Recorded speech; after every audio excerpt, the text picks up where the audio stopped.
Damai sejahtera Allah yang melampaui segala akal, itulah yang memelihara hati dan pikiranmu di dalam Kristus Yesus Tuhan kita. Amin. Saudara-saudara yang dikasihi Tuhan, firman Allah yang menjadi nats khotbah buat kita saat ini tertulis dalam kitab Mazmur pasal 27 ayat 1 sampai 6. Mazmur 27 ayat 1 sampai 6 saya akan bacakan di tengah-tengah kita. Tuhan adalah terangku dan keselamatanku, kepada siapakah aku harus takut? Tuhan adalah benteng hidupku, terhadap siapakah aku harus gemetar? Ketika penjahat menyerang aku untuk memakan dagingku, yakni semua lawanku dan musuhku, mereka sendirilah yang tergelincir dan jatuh.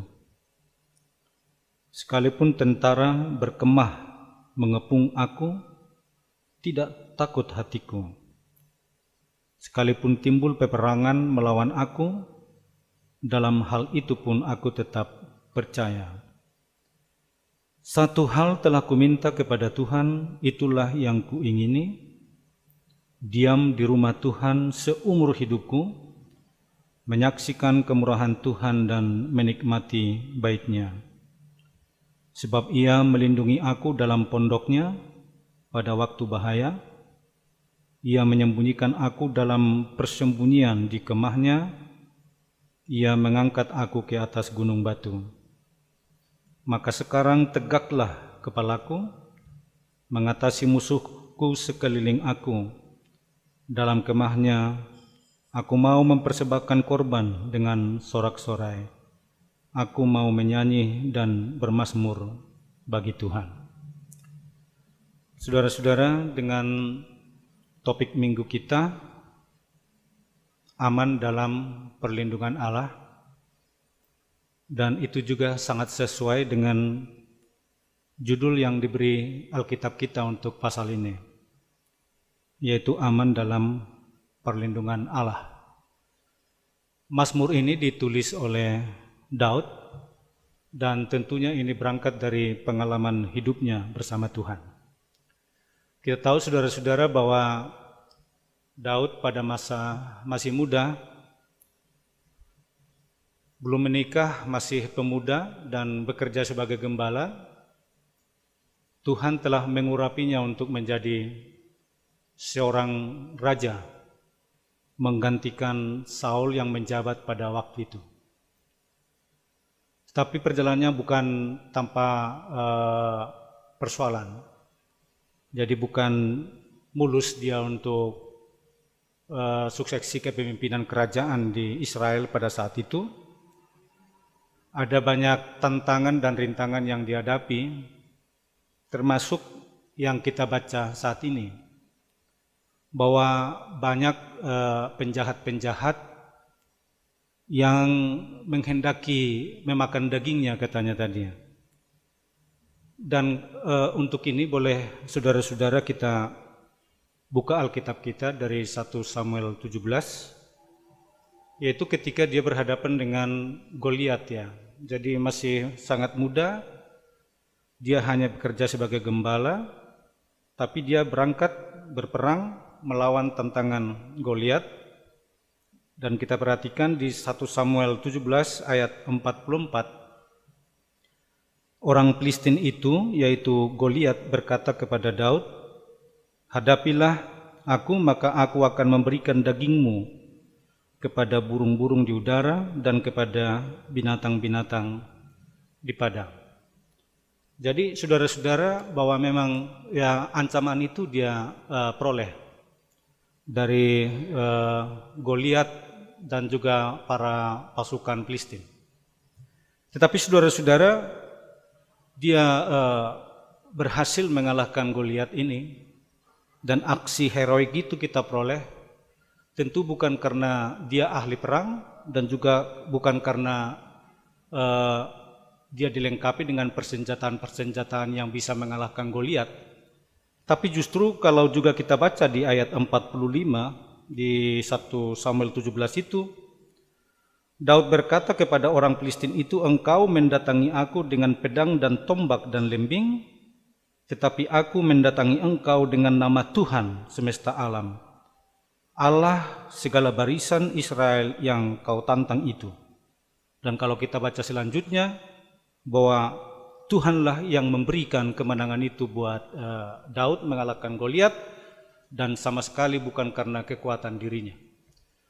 Saudara-saudara, sangat jelas itu menekankan bahwa memang perang bersama Tuhan, siapapun yang akan dihadapi, kalau seperti Daud ini dia menghadapinya dengan Allah, maka kemenangan adalah sebuah keniscayaan. Lalu saudara-saudara, musuh yang lain yang dihadapi Daud adalah ketika dia mengalahkan Goliat, maka rakyat Israel begitu mempopulerkan dia. Nama Daud dielu-elukan. Hal ini mengundang kecemburuan dan kebencian pada raja. Jadi kalau kita baca dalam 1 Samuel 18, lanjutan dari 1 Samuel 17 ini, Daud dibenci oleh Raja Saul, dan oleh karena itu dia dikejar-kejar, bahkan nyawanya terancam dengan pasukan yang digerakkan oleh Raja Saul sendiri. Tapi kita ketahui saudara-saudara, di tengah ancaman seperti itu, Daud bisa lolos, bahkan selamat dari kematian. Ini pun adalah karena memang perlindungan Tuhan. Jadi kalau saudara-saudara baca kisah itu dari Samuel pasal 18 sampai seterusnya, dia pernah masuk ke satu gua namanya Gua Endim, dan sebetulnya hanya satu pintu masuk untuk gua ini. Pasukan Raja Saul masuk dan mendesak dia, mestinya dia sudah harus mati karena tidak ada jalan keluar lagi.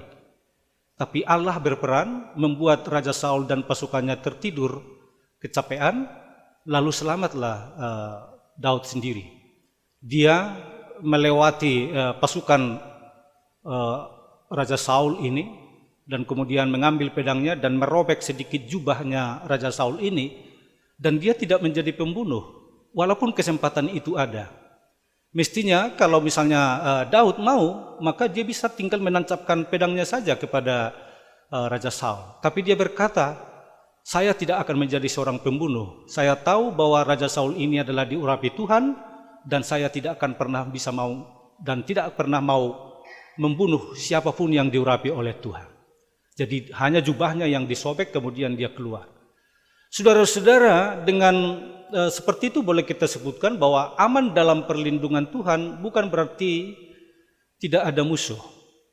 Tapi justru musuh itu sangat nyata, yaitu para penjahat yang kita sebutkan tadi, raja dan pasukannya, dan juga tentunya orang-orang yang sangat membenci dia. Dia juga aman bukan karena dilengkapi dengan persenjataan yang saya sebutkan tadi.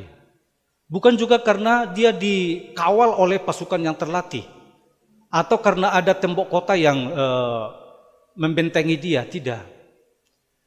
Dia selamat karena perlindungan Tuhan. Itu menjadi sangat digarisbawahi dari nat kita saat ini. Jadi aman bukan karena tidak ada musuh, aman bukan karena dia sudah dipersenjatai dengan senjata yang lengkap, tapi dia aman karena Allah yang melindungi. Baginya Allah itu kita baca tadi dalam ayat kita ini adalah disebutkannya Allah itu bagiku adalah terang, tentu sangat berfungsi kepada penuntun jalan dalam kegelapan. Baginya Allah itu adalah keselamatan, berarti sangat berhubungan dengan ancaman maut yang sedang dia hadapi. Dan baginya Allah itu juga adalah benteng yang berarti memang bisa menghalau segala hal-hal yang membahayakan dan juga mengancam nyawanya sendiri.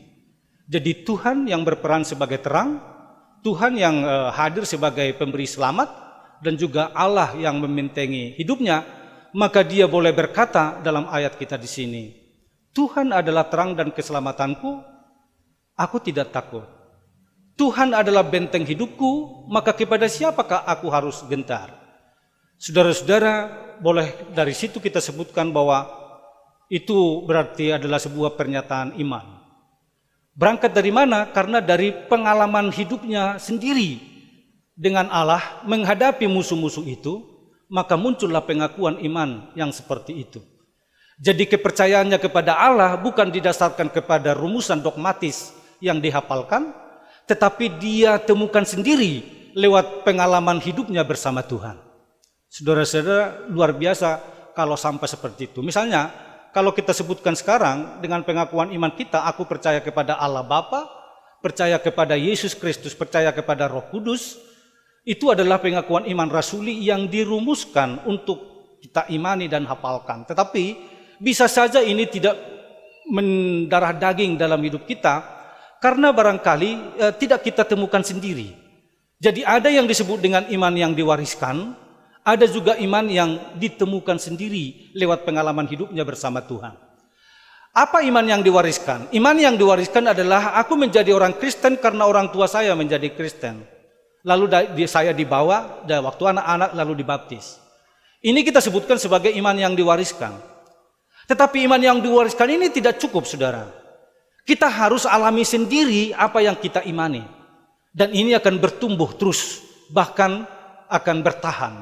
Sebab apa? Sebab saya alami sendiri peran Allah itu dalam kehidupanku, seperti Daud sendiri. Jadi di tengah ancaman, di tengah maut, di tengah banyaknya masalah yang dihadapi, Allah hadir, dan oleh karena itu lahirlah kesaksian dari pengalaman bersama Tuhan itu. Tuhan bagiku adalah terang. Tuhan bagiku adalah keselamatan. Tuhan bagiku adalah benteng kehidupan. Saya mau kasih sedikit saudara-saudara sebuah ilustrasi tentang ini. Kita sering mendengar bahwa Allah itu adalah kasih. Tapi pertanyaannya, apakah sungguh-sungguh kita pernah merasakan kasih-Nya? Contohnya begini. Waktu saya mahasiswa di Pematang Siantar S1, ada dosen kami berkebangsaan Jerman. Dosen ini sangat peduli dengan kehidupan mahasiswa. Kalau dia lihat ada di antara mahasiswa ini anak keluarga miskin, dan dia lihat di daftar pintu masuk aula, karena biasanya namanya akan dipampang di sana yang telah membayar uang asrama dan uang kuliah, maka dia akan perhatikan itu. Dia akan panggil dan berkata, coba dahulukan dulu dengan memakai uang saya, tapi nanti kalau orang tuamu sudah mengirim, maka bayarkan itu. Dan selamatlah si mahasiswa ini dari ancaman, termasuk juga karena kalau tidak uang asrama tidak dibayar, maka tidak diperbolehkan makan di asrama. Hal yang kedua juga dia nanti akan panggil ini menjelang libur-libur semester.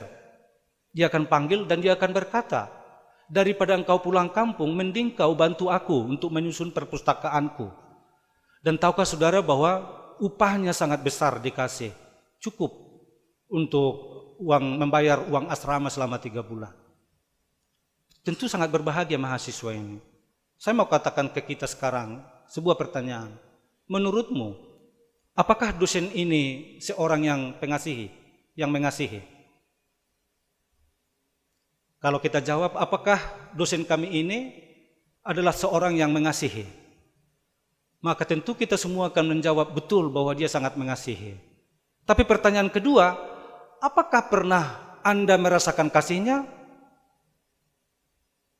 Maka jawabannya tentu tidak. Kenapa? Karena Amang Inang dan saudara-saudara semua tidak pernah menjadi mahasiswanya. Itu boleh yang saya katakan. Kalau Alkitab mengatakan bahwa Allah itu adalah kasih, kita semua mengiyakan benar bahwa Allah itu adalah kasih. Tapi pernah enggak dirasakan kasih-Nya?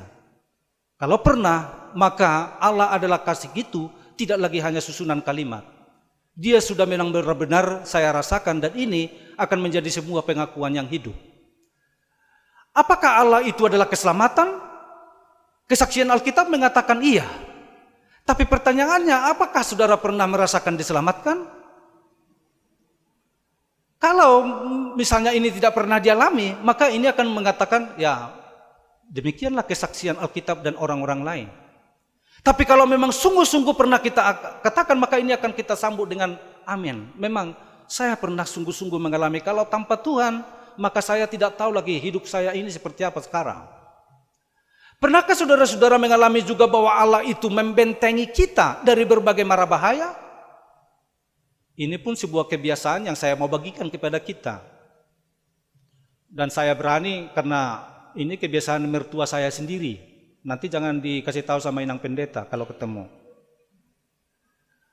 Kami masih mahasiswa sudah pacaran lah seperti itu ya. Artinya saya sudah pernah berkunjung ke rumahnya. Saya perhatikan betul kebiasaan mama mertua saya ini. Yaitu setelah mertua saya yang laki-laki meninggal, dan hanya mama ini yang tinggal di rumah, yang katakanlah cukup besar lah, katakan seperti itu ya, di Pematang Siantar. Tapi apa kebiasaannya? Yang saya perhatikan adalah kalau menjelang sore maghrib jam 6, maka apa kebiasaannya adalah menaruh piring di jendela-jendela rumah. Piring, dan kemudian ya macam-macam lah kayaknya pengamannya. Lalu saya tanya, kenapa mak? Ya kalau ada maling nanti piring itu jatuh, kan seperti itu. Oh iya ya, khawatir juga ini mamaku ini, kan gitu ya. Mending sebetulnya ini. Tapi ada juga yang saya pernah dengar sampai menaruh ada sandal di atas pintu, atau juga ada sapu yang terbalik katanya. Dan ini adalah sebuah nasihat-nasihat supaya kalau ada jimat-jimat orang yang mau maling gitu, jadi kalau lewat dari pintu itu ada sandal yang seperti menginjak kepalanya, akhirnya semua yang dimiliki itu rontok, kan seperti itu ya. Saudara-saudara, jangan-jangan kebiasaan kita masih yang seperti ini juga. Kita menyebut bahwa Allah itu adalah benteng, tetapi kita benar enggak ya? Akhirnya ada sebuah keraguan buat kita sendiri.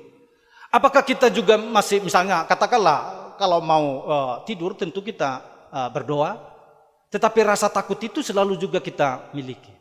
Oleh karena itu saya mau saudara mengatakan sebetulnya supaya ini bukan hanya rumusan yang tertulis dalam Alkitab indah, mari alami sendirilah perjalanan hidup kita bersama Tuhan, maka dari sana nanti akan muncul sebetulnya pengakuan-pengakuan iman pribadi kita yang kita temukan bersama Allah dalam perjalanan hidup kita sehari-hari. Ini yang disebut dengan pengakuan iman yang hidup. Karena saya alami, maka saya bersaksi. Karena saya percaya, maka saya juga berkata-kata tentang Tuhan. Saudara-saudara, dengan keyakinannya yang seperti itulah, pernyataan iman inilah sekali lagi dia atau Daud ini berkata bahwa Allah itu adalah keselamatan, Allah itu adalah benteng hidup, sehingga dia sepertinya seolah menantang musuh itu sendiri. Kepada siapakah aku harus gentar? Kepada siapakah aku harus takut? Karena di tengah peperangan sekalipun, satu hal yang dia pegang, lihatlah, perhatikan ayat 3 itu, dalam hal ini pun aku percaya. Jadi di tengah peperangan justru dia membangun imannya, saudara. Saudara-saudara, saya mau katakan kepada kita, bukan hanya Daud, tentunya kita juga hidup bukan tanpa musuh. Musuh boleh kita baca sekarang ini dengan ancaman mara bahaya, maut yang selalu mengintai kehidupan kita, atau juga masalah dan kesulitan. Saudara-saudara, setiap orang menghadapi masalah yang sama.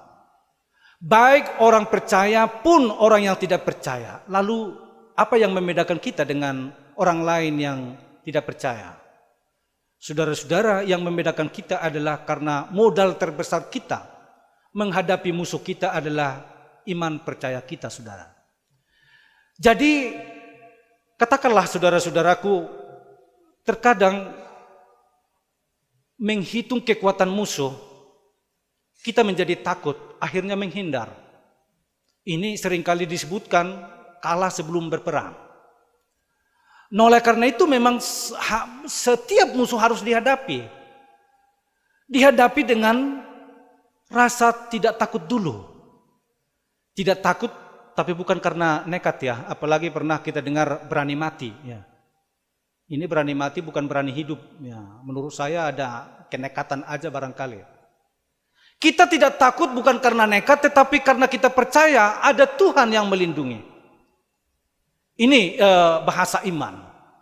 Cobalah kita sandingkan dulu ayat kita ini dengan Mazmur 23 ayat 1 sampai 6.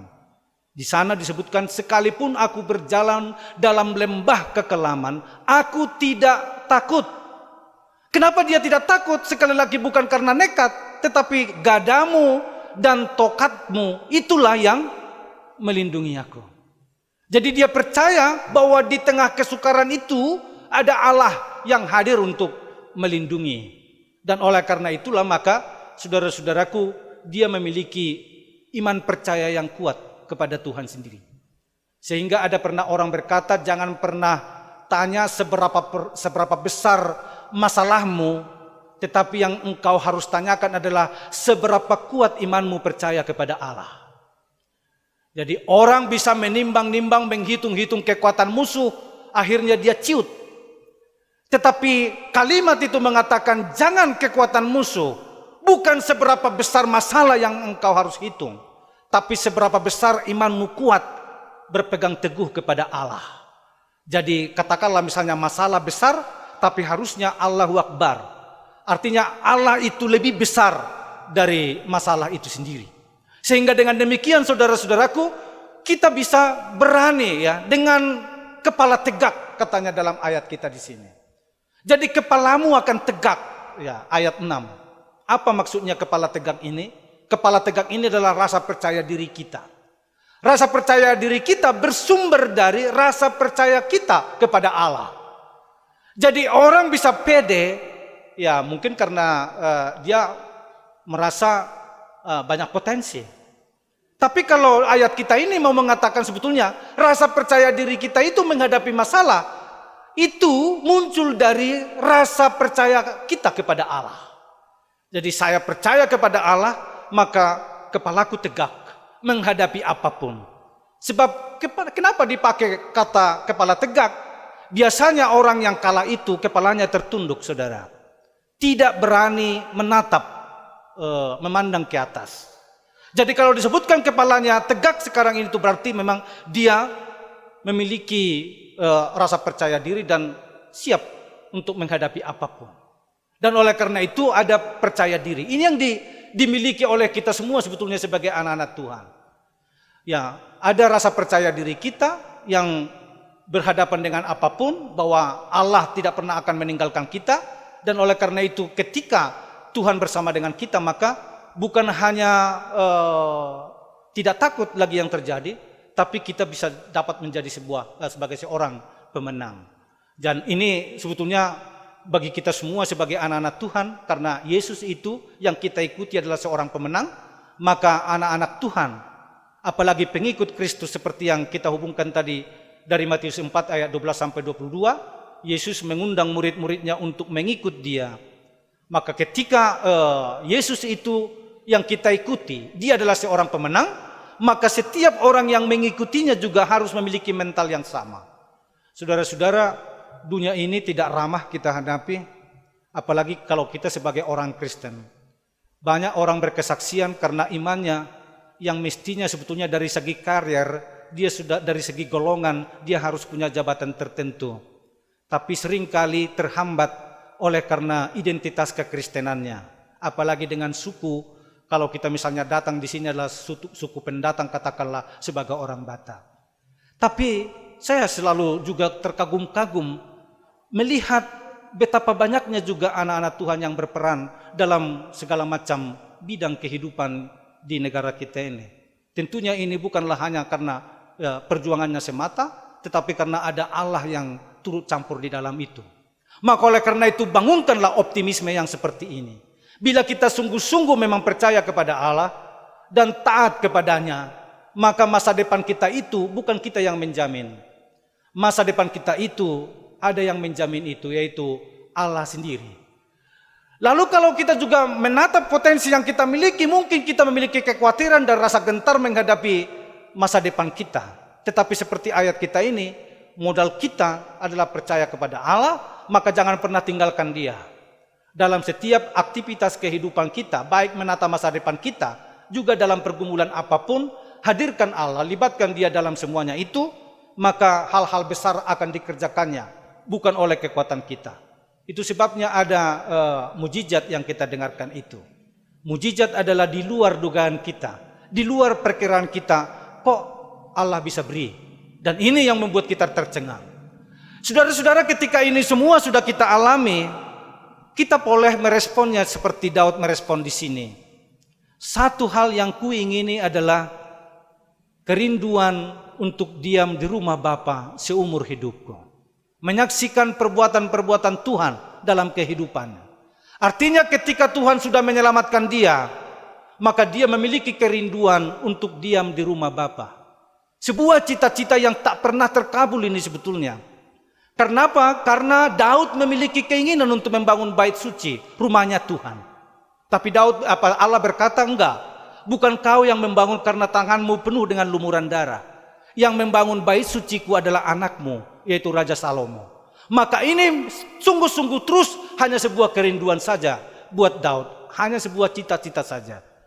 Tetapi buat kita sekarang sebagai orang-orang Kristen yang sudah mengalami langsung bagaimana Allah memimpin kehidupan kita.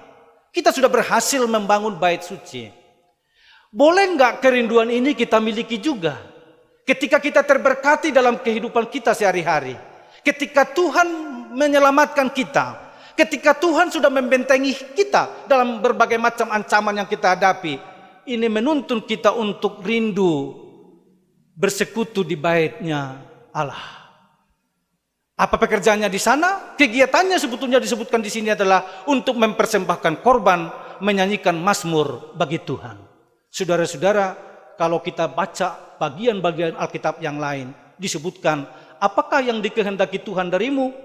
Tidak ada yang lain selain dari mengucap syukur kepadanya karena begitu banyak berkat yang kita terima. Saudara-saudara, di mana-mana kita boleh mengucapkan syukur. Tetapi ayat ini berkata ada kerinduan sebetulnya untuk bersekutu di bait sucinya Tuhan ini.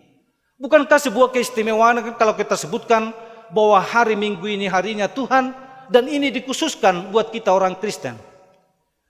Apapun bangsanya, di negara manapun dia tinggal, apapun agamanya, pasti dia memiliki tanggal merah di hari Minggu.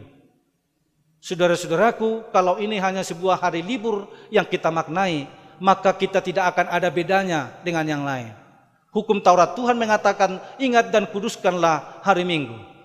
Jadi kalau orang lain berlibur, tapi hari Minggu, harinya khusus buat kita untuk memuji Tuhan. Sekali lagi, di mana-mana dan kapanpun kita boleh memuji Tuhan. Bisa memasukkan nama Allah. Tetapi ada satu hari yang dikhususkan buat kita.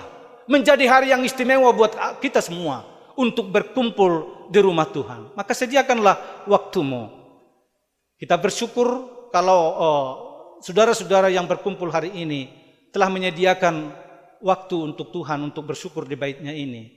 Saya sempat tadi agak khawatir sedikit dengan hujan yang sangat deras. Ya mungkin akan berkuranglah orang yang bergereja.